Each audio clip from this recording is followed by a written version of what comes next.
country. Yesterday we had a very emotional memorial service for the 21 boys who lost their lives in a fire, and we'll be looking at that also. To help me get a grip of what is happening, I have George Ngaire with me in the studio. Welcome, George. Thank you very much for having me, Fred. And I have James Mlamba with us also in the studio. Welcome. Good morning, and thank you for having us here. Interesting times we're living in, but maybe I think yesterday during the memorial service of the Endarasha victims, I mean, you looked at the faces of those parents distraught, and it was such a sad thing. You know, as a parent, I would put my feet in their shoes and I would feel the pain. It's such a painful situation. Thank you very much, Fred, for having me. And as always, for any other human being, any other family or community, facing such a tragedy where you put young and promising kids with, appearing to be having a very bright future, to have their lives end in such a way, and particularly for an issue that is very familiar to our system, our education system, and the community as well, is a tragic story. And nobody wants to wish, I think for any parent, as you say, would want to be the ones to bury their kids in such a manner. And that was seen from the events of yesterday. I saw even many other leaders from the opposition also joining the deputy president at that particular ceremony. And for me is to pass my very sincere condolences to the people and the family of the kids that lost their lives, but also to pray that those in positions of administration that have a duty to try and maybe never get us to such a position again, by making sure that within our institutions, and not just the learning institutions, even public institutions, a building in town, a ministry could face a similar situation of fire, particularly when you have high-rise buildings. So it's a question of an emergency management plan for public institutions, so that then at least we do not have to lose lives in such a senseless manner. Mr. Lamba, your thoughts? Vala Mugulis, all men must die. That is what is going through my mind and has been going through my mind for a long time. And informed by what I saw in the streets, yes, people die, but it is sad to see children die. And when a circumstance like this could have been avoided, it is sad that we have to lose children in this country. I'm not advocating for the death of old people, but we would rather have old people not helping us die than young children who have not achieved their dreams. These are children whose dreams have been cut short and parents who've been left with wanton grief. And I cannot imagine how they are feeling, and the entire community. I wish we become the country I am aspiring to have. Yes. A country that does not joke with the lives of people, a country that takes quality assurance seriously, a country that takes lives seriously, and a country that is always prepared for disaster management, both in the private sector and in the public sector. This is a disaster that could have been avoided with better disaster preparedness and with better assurance and quality standards from the government. We would never have gotten to this point. And it is sad, and I'm not a prophet, and I'm saying this with a lot of grief and heaviness in my heart, that possibly this will not be the last incident. We've never learned from past fires, and I don't think this government is going to learn from this current fire. And it is sad, actually sad, that we'll be in this situation again and again until we have people who want to get it right, until we have a government that wants to get it right, from the county level to the national level. I wish we get there as a people, that we push the government more to get what we deserve as a people, because we pay taxes, that we push our MPs more, our MCAs to bring more sensible policies and bills, the same with our MPs and the presidency. And it's just a leadership issue, isn't it? It's a leadership issue, because if there was a way of removing the government from the blame, we would have found it already. But the thing is, I'm hearing already leaders talking about helping that school to rebuild the school. Kenya. And I'm wondering, we don't even know what caused the fire. Kenya is Why a are we reactionary rebuilding country. a school, yet we don't even know, we have not taken care of the cause of the fire? Kenya is a reactionary country. Yes. We are not proactive. We deal with situations when they come up. We do not make efforts and steps to ensure that this emergency or this disaster doesn't get to us. We do not take mitigation measures seriously in this country. See, when this fire came, the government first proposed through Gachagua to offer rice and beans to that school, as if rice and beans was a solution, as if hunger was the issue, was the problem that caused the fire, was the reason the children or whoever brought up the fire. I'm not going to lay blame on the children. Whoever set on the fire was hungry, so we need to give them rice and beans so that they are now full and their stomach is okay. They do not have to burn another school. See the jokes we have in this country. We do not take disaster preparedness seriously, and we are reactionary. We are never proactive. We see problems, and especially our leaders see problems. They know how to prevent these problems. They know how to mitigate the after effects of these problems, but they don't care. They do not have that goodwill. Rebuilding that school is not going to solve the first. Yeah, because I would love to know, before you rebuild, I would love to know, what caused the fire in the first place? Immediately the tragedy started, that was supposed to be a normal police process that is supposed to be a crime scene from the very onset. Yes. And the police by now would have even begun by telling us the preliminary issues around the fire incident. Yes. And it just shows you what James is just talking about. It's a question of leadership and institutions not performing their work. Because when you have such a tragic incident where you lose this number of kids, so many 21 kids. kids is quite a big number, and so it just shows the complacence of the institution of the police, because that was the first thing that they were supposed to do.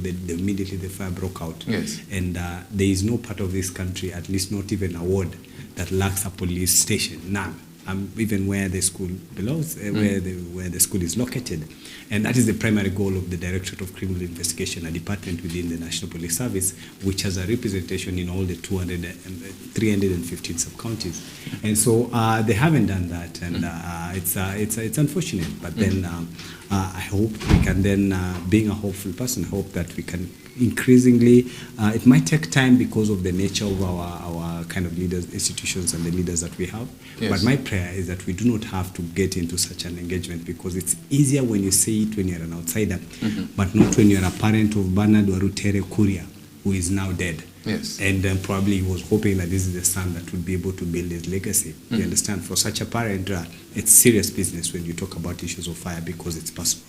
So I hope that the institutions that have this mandate to be able to have these preventive measures, which is within the school administration, and also those that are supposed to hold those to account, those who have not performed well. Gary, let's take a short break so that I can sort out a few things, and then we come back. Okay, thank you very much. All right, let's take a short break.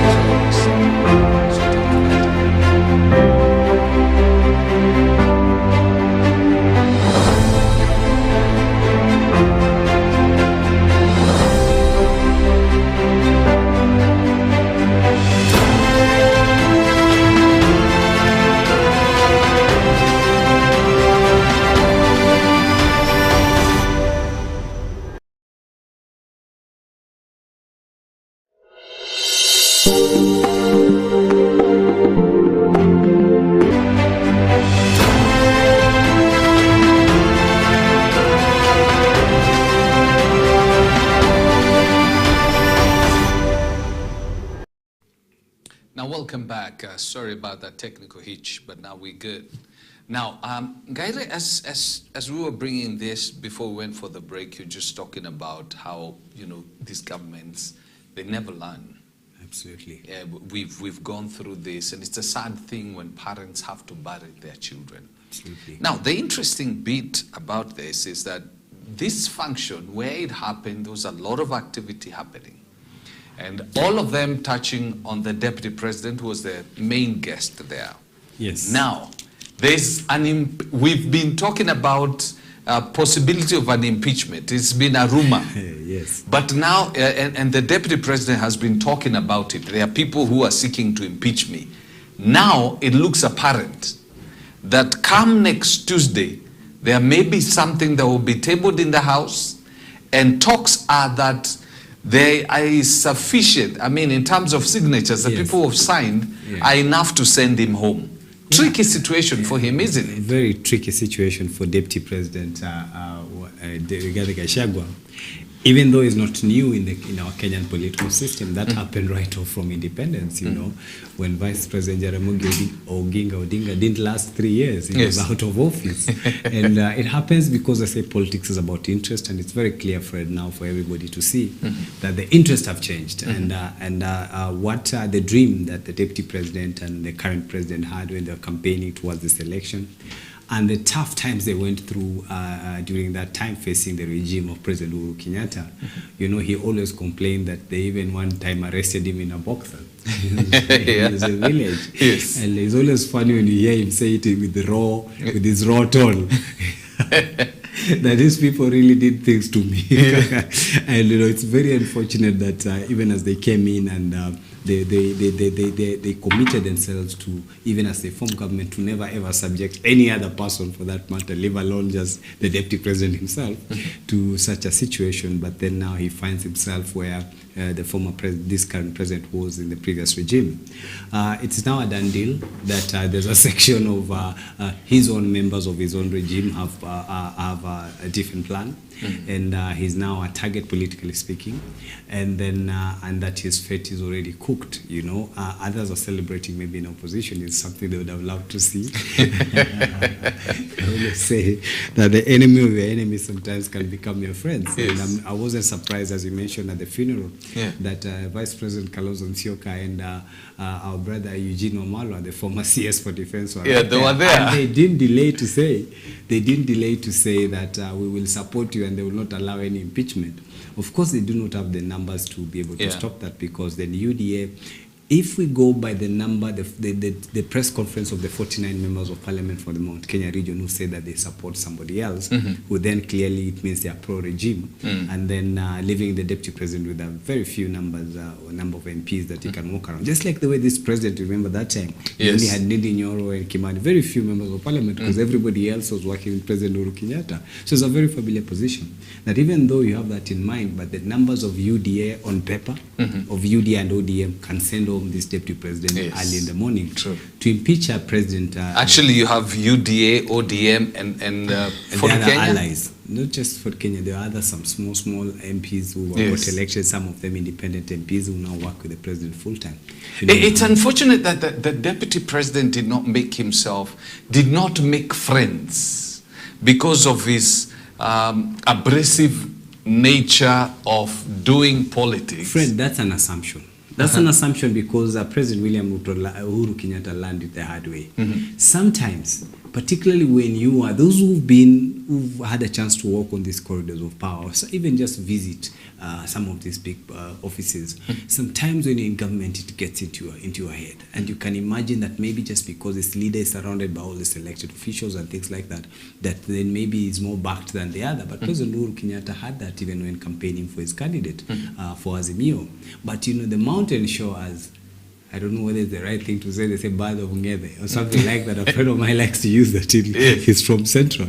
You know, the voters showed him that. And because you might be in power and in an elected politician, but maybe you're not speaking the language of the people. So we do not want to just do a blank check and conclude that the deputy president is alone. He could be alone, but the only person that is speaking the language of the ground, as he likes to say. What I'm talking about alone, Mulama, is alone in parliament where it now matters, because if his goose is going to be cooked or is going to be saved, then he will need numbers in the house, and he seemingly doesn't have numbers in the house.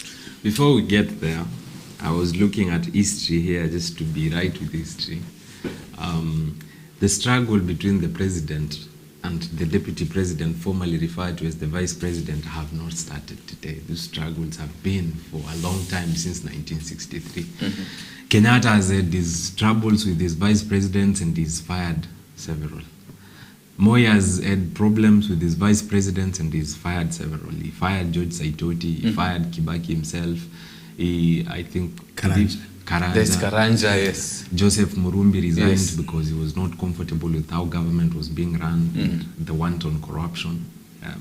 See, there is nothing new in Africa. I'm saying this because I'm very interested in Africa and in Pan-Africanism. The problem Gachagua finds himself in today is almost the same problem Ruto was in with Uhuru. Actually, it's the same script. Completely. Because actually, there are close sources, even the DCI and the NIS have alluded to the possibility of Uhuru Kenyatta and some state operatives planning to take out Ruto, actually assassinate him. I don't know how true that is, but they have confirmed that themselves. The same way now Kindiki is confirming, Gachagua was funding the process. So you see, if this was happening in the UK or the USA, my key take home would be they are differing on principles, on matters integrity, on better leadership, and on unfulfilled promises, on a better promise for a better country. But this is not happening in the US or in the UK. So we have to understand our home politics. And our home politics in Africa, it's about interests. And most of these interests are about corruption. Let me not give it a better name. I will not euphemize this. It's a matter of who's more corrupt than the other. It's a matter of who's stealing more. And why are you not giving me back? Why are you not giving back my share? Because let me jog Kenyans' memories. DP Gachagua funded the UDA campaigns from his own pockets. If you are an investor investing in politics, you are looking to gain something. There, I have not seen benevolent investors, in quotes, in this country who fund for free. Yes. They must have something back. Yes. So Gachagua that's why you're an investor. Yeah. There's something you're seeking to get. You must plow back what you planted, what you sowed. Gachagua must have been seeking for more public service positions for his people. Gachagua must have been seeking for government tenders. Gachagua must have been seeking to get conjoined in public contracts. The Adani deal, for example. Probably these people have fallen out on some of these key issues. According to them, they are key issues. On how I'm going to get my money back and more. Because if I invest 2 million, I need 4 million back or more. So their differences most probably are on personal interests, which include and not limited to tenders, government positions, and so on. And if Gachagua feels he's not getting this, he chose the tribal side to fight back against the president, because this has not started now. Is populism in the Mount Kenya region has been him fighting back against the president. When you listen to him speak yesterday, now as a person from the mountain myself, I listened to him, and I'm not taking sides. I'm neither in Ruto's camp nor Gachagua's camp.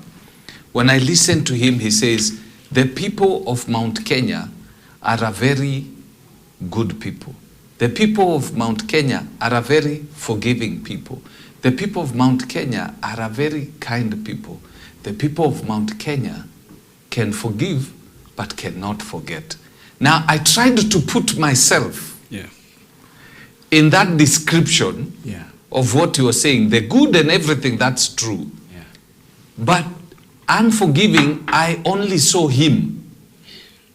So he should have changed that and said, Gachagua, I'm a very kind person, but I'm very unforgiving.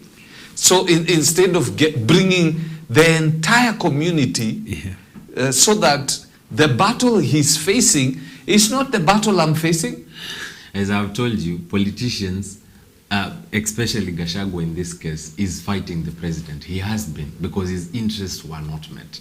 And he's going to use any mirage he's going to get to reflect as if, to reflect a situation of the people versus the president, especially the central people, while it's him versus the president. They have been unable to solve their bedroom issues, and they are now projecting them to us and washing their dirty linen in public. It's not about the central Kenya people, it's not about the mountain people, it's about him, and he makes it look like it's about the Mount Kenya people. And that's the tragedy of Kenyan politics, that you can use a certain tribe to advance your personal interests, but deep down in your heart, you do not have them in your heart. Yes, you belong to that tribe, but you're pushing for your own personal interests. And if it so happens they get some of the benefits in the end, in the periphery, so be it. But then your interests first, and you're willing to use an entire tribe to negotiate on their behalf and to pretend to speak on their behalf. That is what Gachagua has been doing. Ruto understands this because he has... He also used the same card. Yeah, he also used the same card. And he knows Gachagua is playing the same card. And Gachagua is going to play another sympathy card as the future progresses. If Gachagua is not impeached now, I am seeing him become another Ruto. He's going to religion and... Do you see him living past Tuesday? If that bill, if that is tabled on the floor of the House on Tuesday? But Deputy President Rigathi Gachagua has two options. One, either to go through if in the event, now that you're working with an assumption, but if it happens that on Tuesday somebody tables in an impeachment motion, remember to table an impeachment motion is different from the motion passing. The threshold is different. You just need at least a third of the MPs, 290. It means if you get 130 members of parliament, then you can table the motion in parliament. That one is very easy to achieve even from just the opposition. You don't even need to get the UDA. You just need to get a bunch of people that don't like him in the opposition, and you're halfway there. I think they will be able to secure that as an intimidation form. So that will for sure be able to be tabled in parliament. That one even the president will able to doesn't need to coordinate it. It comes in almost naturally. It's the winning vote, which is the 233 now after it goes through the entire impeachment process, is what then has political consequences.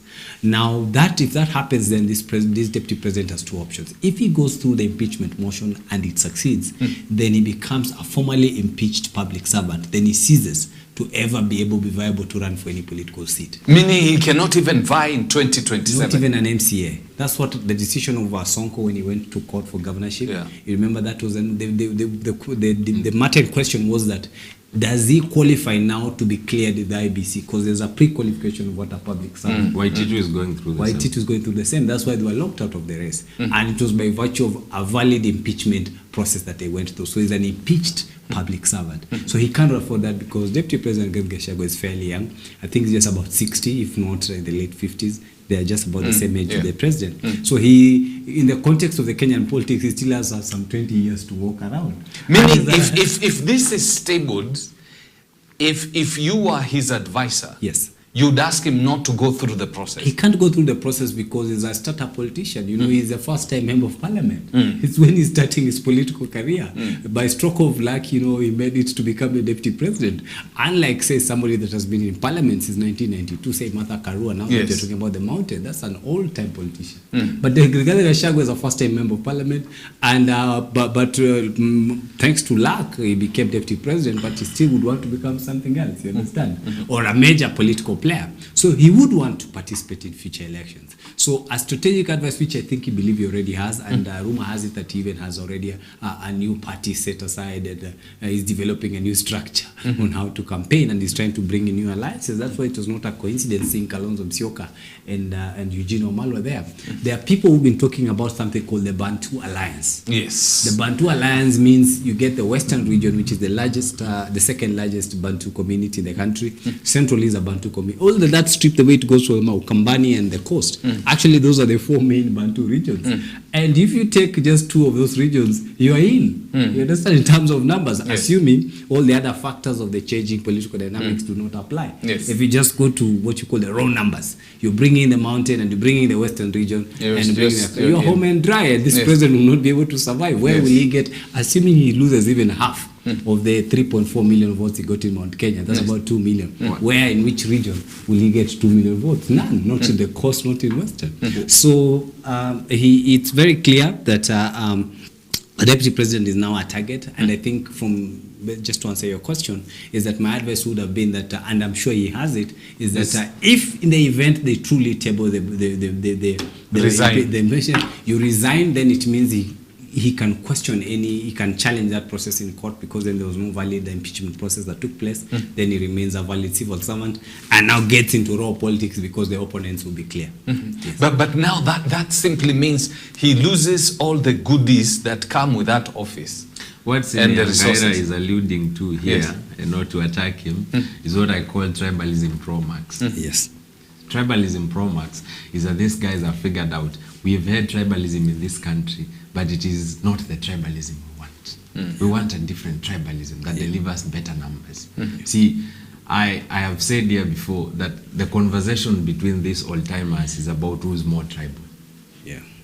Ruto is more tribal than Gachagua. Gachagua is more tribal than Kindiki. And now Kalonzo, Eugene, and Gachagua will gang up together to bring the tribalism pro-max that this country they think needs to deliver a presidency. And Gachagua is willing to support anybody else. But because he it's not understands what strange. Kenya has ahead. As like we've always said there, in Kenya we can say it's ethnicity. In the US, it's race. Yeah. In other countries, it's different. in the If UK you go to Somali, it's clans. Yeah, in the UK, just to agree with you is that in every community has a way that profiles its citizens, and somehow because of culture and mannerism, that's why you can tell by conduct of someone and say maybe even appearance and how he looks and say this one could be from this particular region. That came with God, and there's nothing much we can do about it. Everybody has to come from somewhere. Yes. You understand? And based on the dynamics that we have at play here, and just to allude to his very last statement that Deputy President is willing to. I was in another function, Fred, yes. and I can tell you, and this was function by, it had been organized by Jimmy Wanjigi. I just happened to be in the area. Oh, so you these days you roll around, Jimmy, eh? We were just in the area minding our business. Here on Langata Road, and he happened to have a presser there at the carnival. So, I mean, being a politician, I narrowly picked it quickly. He had a presser which was live on TV. That presser, we bumped into it in that restaurant. And so I was able to pick up some few issues. You see guys like Jimmy Wanjigi and other businessmen from the mountain who did not support this president now have an ally in Deputy President Rigathi Gachagua in terms of an opponent. And many of them already agree that we've had enough presidents from the mountain. So then they would want to just move in a candidate. And they were telling me about something called a post-election agreement. That what we're going to do, we're going to run a candidate so that we can take as much votes as possible from the presidency. And obviously secure some seats, maybe the Senate, and because the mountain has almost 9 constituent counties they can pick in. Those are 9 senators. In the Senate, which is the entity that actually impeaches the president, 6 votes is not a job out of 47. It can tilt any vote. Yes. You understand? So they are working on a post-election agreement. So they would pick a candidate. That's why there's been rumors of even Rigathi backing Natembeya. You know, you've had such debates. They want, who can we push against the president to compete with the president, but he has to come from a region that has a big vote, because if you have that and secure whatever from the mountain, he's a done deal, and then you can have a post-election agreement. So he cannot form an alliance, because then bringing in a mountaineer on the ticket, then it still touches on the other regions. Yes. So they will go for the part. If Deputy President was to fall out with this president, the way things are, and it truly materializes that either he gets impeached or he's forced to resign and now becomes a raw politician, he will be a candidate, or they will push a candidate from the mountain to secure the region, as they've said, so that at least then they. So he becomes the number 2. Exactly. But in any case, but just going by the numbers that are in the mountain, you can never be in the top 3. Yes. Gachagua has no problem with being the number 2. He's already there. The number 2, and he's comfortable with it. The only thing he wants to see Ruto out now. Yeah. And he knows that his interests will not be met in this government, because Ruto is stubborn and he's obstinate. And if he decides, I'm not doing this, I'm not doing it. If he decided he will go against a president, his president, for 4 years, then who is Gachagua? A deputy, is junior. I mean, he can frustrate him all he wants, and he knows Gachagua has no recourse. And what I was saying before Gaira stepped in was that the rebirth Kalonzo and Eugene are bringing is not the rebirth we should have as a country. We are rebirthing tribalism instead of rebirthing a country. And that is what the problem is. And Kalonzo was popularizing an Okoa Kenya referendum.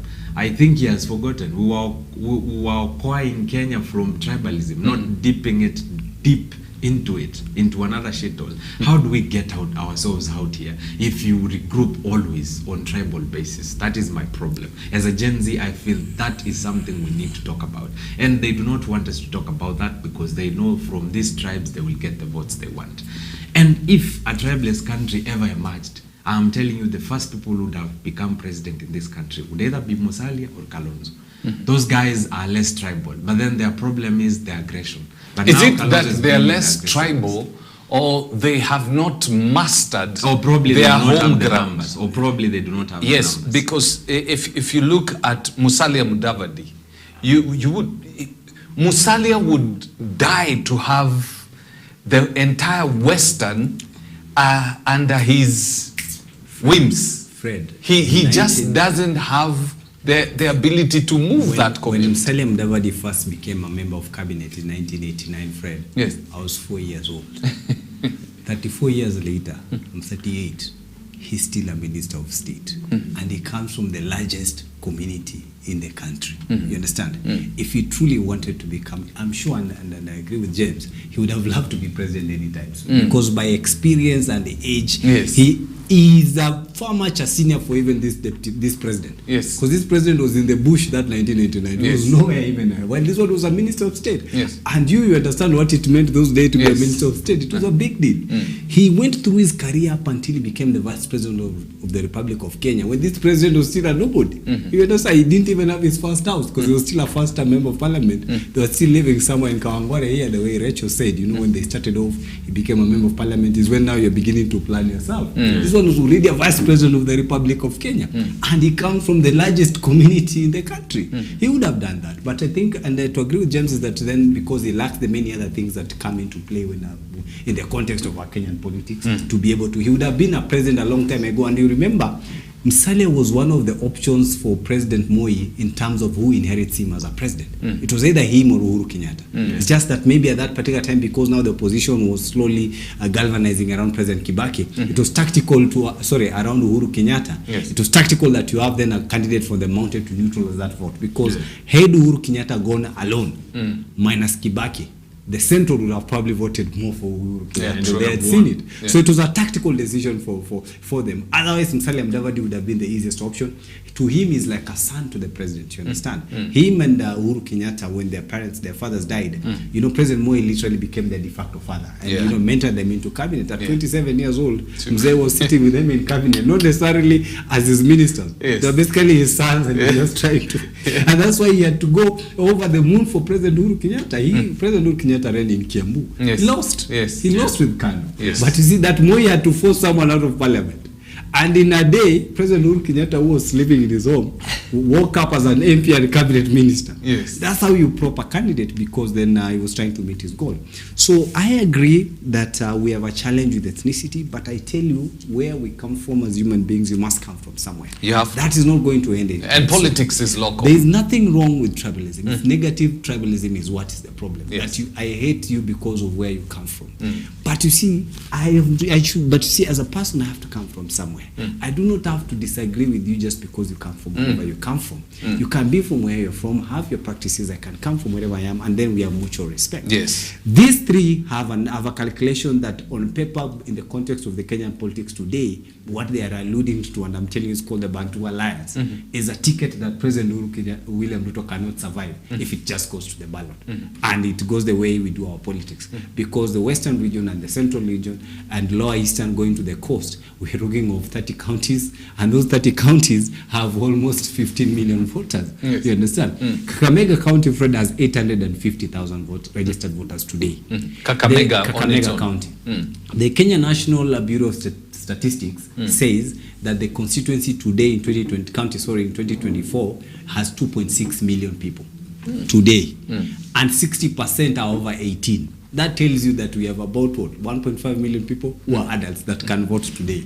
Yet only 800,000 people have registered to vote.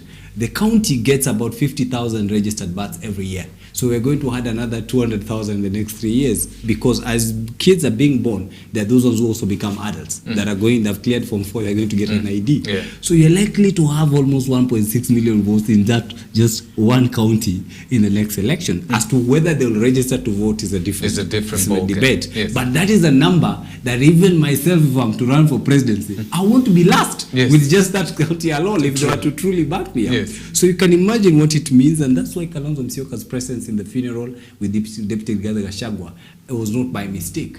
It's now It's very very clear. calculated. It's very calculated. It's you know who is with who. They now have another, they say an enemy is your enemy, my enemy's enemy is now my friend.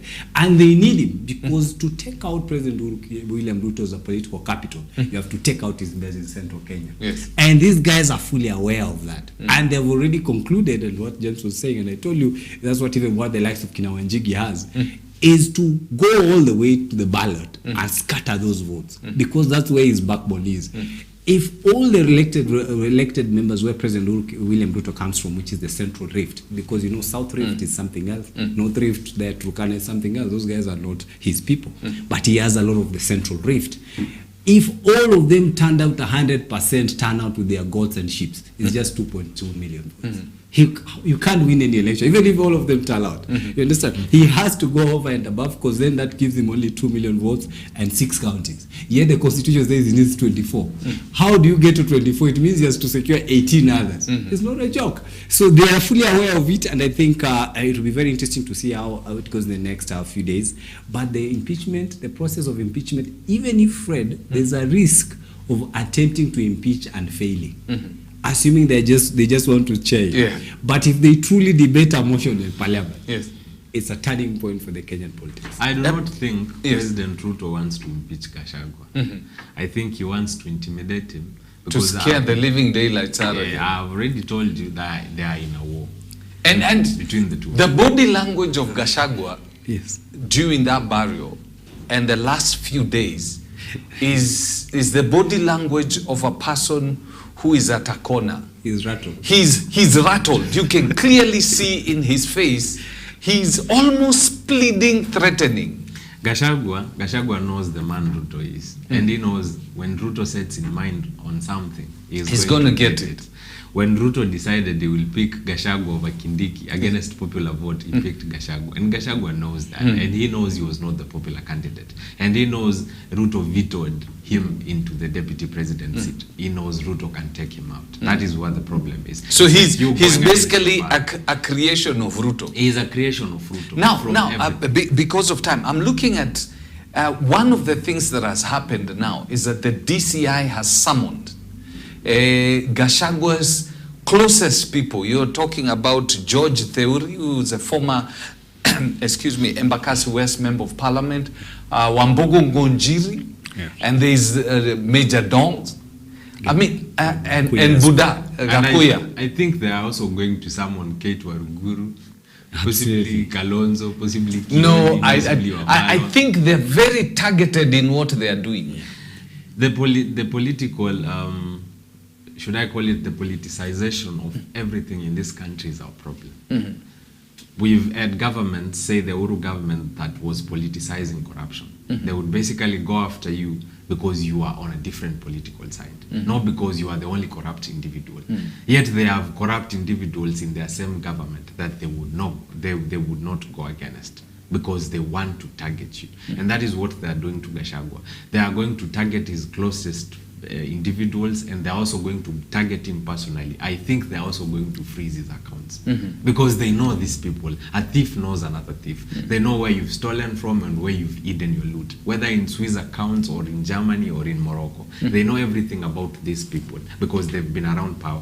George Theuri was a close ally of the president, same as Kate Waruguru, a close ally of the president. In fact, this close. So they know these people. They know where you've stolen money from, which assets you own, where do you own shares, and everything. And they are going to go against you if they want to. And personally, as a Gen Z, I would want Gachagua taken out. I am not going to support him and say, oh, I should sympathize with Gachagua because he's playing the sympathy card. I want him out the same way I want President Ruto out. If Gachagua goes now, we will take away Ruto because it will be easier to give the seat to the speaker who holds another election in 60 days. I mean, that is what we wanted. We wanted both of them gone. If Ruto makes it easier for us, then we are going to take him out too. And he knows that. because he has advisors, and the NIS telling him that the young people are waiting for you to take out Gachagua so that they can take you out too. And that is why I'm saying it's a scare to Gachagua. He's not going to impeach Gachagua. He is just trying to confine him. I'm telling you, Gachagua, that I run this country. I want you to listen to me. I want you to bow down to me. I want you to stop fighting me. Listen to what I say and follow me like a sheep. That if you also listen to Kindiki, Yes. the CS, when yesterday he was in one of the committees of Parliament, and one of the things he alluded to was that the Gen Z protests, and maybe these individuals that have been, summoned by the DCI, he claims there was a plot to overthrow the government. And obviously, when you look at the people who are being, like highlighted as the main movers of that move, they're simply saying the Deputy President Rigathi Gachagua was behind a plot to try and overthrow this government. CS Kindiki Kithure, being the one in charge of the docket of interior, of course, has to be held accountable in as far as the happenings of that particular day are concerned. Fred, it will never get out of my mind that a young man called Chalo, we call Carl Chalo, but for mine they say Chalo, they blew up his head on live TV, and up until today, not a single report has been made over who did what to ensure that that young man's head had to go in such a way. Those young men, majority of them were driven by a very valid reason. The whole world knows why they went there. And it was public, it was on live TV, it was not at midnight. And the planners, and when you look at the conduct of how those protests were done, up until that moment, they were largely peaceful, Fred. Up until that moment. And so there's no doubt that there was a valid reason as to why Kenyans were challenging this government. And that it did not start with the day they went to Parliament. We had had a protest before on the same issue, on the finance bill.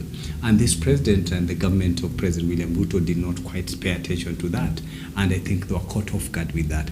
It's unfortunate that when you have such valid issues being raised, we had to get to a level where we had to lose 50, 40, 50, whatever number of people that lost, because each life is worth something. True. Is that then now we got ourselves entangled into now the political interest in that protest, because then validly understood that the president has people that he has fallen out. It is a possibility that there are people who then maybe might have taken advantage after that, because you realize after that then the protest started becoming violent. Yes. You could literally see these people have been organized. A bunch of guys with motorbikes and robbing people on the road as they go. That's not what was happening the weeks before. You understand? And so how to separate between who then are the valid protesters and who were the valid genuine protesters and who were the criminals that were being sent to hijack the protest. That is a function of the police department, and it could be true that there are people who are doing that for their various reasons. But Fred, it would be a terrible mistake for Kindiki Kithure, the CS, Honorable CS for Interior, to then use that to be able to blind Kenyans and use it as a political tool like any other opponent that they have. Overthrowing a president is a serious allegation, because it's not something you just sit under a tree and say, I'm trying to overthrow a president. It's treason. It is even worse when it is said, because it gets into the mind of someone who probably did not. We could be seated here and I wasn't thinking about something, but if you come and mention it to me, it begin now to run into my mind. Because it positions now in my mind, because that was never the intent. Kenyans, if they truly wanted to see this president go, and there are people who really wanted to probably overthrow this president, June 25th was prime time. That day, there would have been no stopping. But those who were in those demos, remember, at 6 people went back to their business. It shows you the level of validity that was in that process, because then by 7 p.m. people were in their homes, Fred. As a Gen Z myself, who was in Parliament. Oh, you went to Parliament? Yes. I actually have photos with some journalists from Citizen TV, with Akina Sifuna, outside the gates of Parliament. And I was in the entire week protest. And even after that, I will tell you, nobody paid me to attend those protests. How would you pay 1 million, 2 million people to attend protests? I mean, an organized protest can be seen. When we went to those protests, we were streaming from all parts of the country. People traveled as far as from Mombasa, as from Meru. How would you pay people from every county?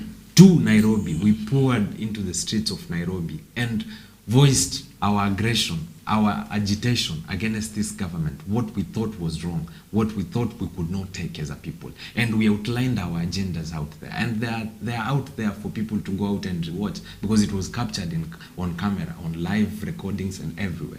Even on TikTok, youths were tapping in parliament, lying down. I am telling you that we went there out of our own volition and out of the conviction to want better governance, because we understood this messes us up and messes up our children and the generations to come. Yes. And we understood that. There is no one who paid us or sponsored us in any way to attend those protests. Myself, I was in protest an entire day, not having anything to eat. Not breakfast, not lunch, not supper. Till 7. Because I understood when we relent, when we move back, we are not going to get what we want. And you see, firstly, we got what we wanted. The first was the finance bill. Secondly, the cabinet was dissolved. Even though that was not the message we should have been pushing. We should have been pushing to have Ruto and Rigathi out. But we were there organically. We had organized ourselves, assembled ourselves from every part of the country to attend those protests. And we were on those protests an entire day without food. We did not have t-shirts or anything that would show you that this is an organized thing, that somebody has supplied these guys with t-shirts, somebody has supplied these people with whistles, has supplied us with crepes and so on and so on. Everybody was dressed, almost everyone was dressed in their home clothes. You have seen them. We were buying whistles on the street. We were buying the flags on the street with our own cash. Then how would you say we were funded? They're just trying to look for a decoy, somebody to blame. And they are putting this on Rigathi because he's against the president now. It is not about us. They are always, the government has the monopoly of propaganda to always look for something to divert attention. Now we're discussing the resigning of Ruto and Gachagua and taking them out. Then they bring Gachagua to us to distract us from our main cause. Our main cause is Ruto and Rigathi must go. And they know that. They are trying to distract us. And it is unfortunate because they understand our cause is just and our cause is inspired from us and our patriotism towards this country. And we are not going to buy into their games, by the way. We understand their games and we are not going to play with the certain game that they want us to play with. We are going to push for Rigathi and Ruto and we want them out. So now, as we bring, because I can see we only have less than a minute, what you can call an effective and a good leader do at a time like this? First of all, to ensure that there's peace and tranquility in the country, because Fred, I've always told you, when you don't have peace, it doesn't matter who you are and who you support. Is that then a true leader must first ensure that the House is united. So President Uhuru Kenyatta has the highest mandate to ensure he does that, and he can only do that by ensure that even within his own government, where he leads through which he uses to run the affairs of the public, is that there's animosity. There is no animosity, and there's a unity of purpose, because then that translates, as a father and a leader of a house, if you're chaotic, then it translates into everybody else, into the family. So a good leader then focuses first to ensure there's law and order, so that there's peace in the country, and then to pay attention more to other voices, because you can't run a country alone. All these people, those who support the president and those who do not support the president, are Kenyans who mean well for the country, and at the very least would want to be listened to. So the president then should go ahead and then listen to what the rest of the Kenyans are saying. My last take, if the peace Sinyangaira is alluding to is releasing the military from the barracks to parade themselves in town so that we do not demonstrate, sending police officers to our homes and dressed in civilian clothes to abduct us and take us, arrest us forcefully in the streets, that is not the peace I see. That is not the peace I pursue. Sending DCI and NIS officers to tap our phones, to transfer our calls, and to breach our privacy, that is not the peace I'm looking for. That is not my idea of peace. This president has failed us, and he's paranoid just like Moi was, and he's willing to go to all the extents to ensure he stays in power. If I was to give him advice, a good leader would resign. As simple as that. The whole country has spoken against you. Well, you might have succeeded in luring them, in conning them into voting you into the presidency, but now they are not as blind as they were back then. Now they are not as blinded as they were back then. They've moved past that. They've seen you for who you are, and it is not a good thing for the president, because he knows if people have figured me out, then my goose is cooked. And he knows that. And the best thing to do is to resign, because we are going to go against him. Even if he retires in this country as having served 2 terms or 1 term or whatever, personally, if I'm still alive in this country, I will go after him. The same way I'm going after Uhuru Kenyatta with my little resources. You are not going to steal from us, kill us, and pass us through all these doom days, then expect we are going to give you a decent send-off. The same way people are celebrating, oh, Moi has died, oh, he has lived up to 90 years. Oh man, he should have died at 50. He should have never become president in this country. If we knew Moi was going to put us through the anguish he put us through 24 years, I am sure Kenyans would never have wanted him as president. And they should see that with Ruto, that he's going to put us through more torment and through more turmoil, because he's working for certain forces. He is not being controlled by the Kenyan people. He's working for the IMF and the World Bank. He should resign today, and we are still coming for him. He has come for us, we will come for him. Okay. Very interesting stuff being said right here. But I know we have to pray for this country. That's one thing we got to do. There's no one person who will ever be able to change. I have concluded that we will never have, of the politicians we have, none of them will ever change this country and make things better. Because majority of them are only after their own stomachs. Yes. We just need to pray to the Lord so that somebody can come up. It may be Gaire, it may be James, it may be even you. You stand up and you go and you fight for the rights of the people so that we can get the leadership we need, not the leadership we deserve. Because as a people, we have done all kind of crazy. We have created an environment enabling this bad leadership to take place. And so we need the church also to, the same thing to happen. You know, good leadership within the church that can be able to hold the political leadership to account. And once that happens, it becomes easy for God to usher in a good leader into this country. So we need to pray that. We need to pray that that happens. Well, with that, we got to bring the curtains down on the show. Remember, today there is something going down at a Blessed Hope Center. We have, you remember the guy who sang, my daddy, your son is singing. We'll be singing and dancing and shouting for the rest of eternity. He's downstairs. And he'll be here even during the evening. So you can come for that prayer and, you know, just soaking moment at this place. Do have yourself a lovely morning.